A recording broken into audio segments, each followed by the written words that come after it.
গাড়ি বাংলাদেশ কিসের জন্য আমাকে কইতে পারেন ভাই হরতাল আছে হরতাল আছে পরীক্ষা না আরে ভোর কারণ কথা হচ্ছে খান কি চলে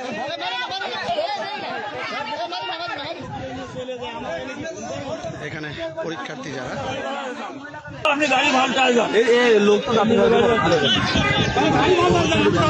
ওই সাইডে যে আবার আটকাবেন ওই বারে যায় আপনি আটটা ভ্যানে চলে যান আমি একদম আপনি যান আমি আলাদা গাড়ি নিয়ে যাবেন এই গাড়ি যাবেন আমার একদম চলার প্রবলেম এই গাড়ি বাংলাদেশ কিসের জন্য আমাকে কইতে পারেন ভাই হরতাল আছে হরতাল আছে পরীক্ষা না আরে ভোর কারণ আটটা গাড়ি নামে যান আপনি আপনারা ছাত্র আপনারা তো সবকিছু বোঝেন আপনারা বোঝেন না কেন ঢুকাইছি আমি ঢুকাইছি বলেন না কথা হচ্ছে খান কি চলে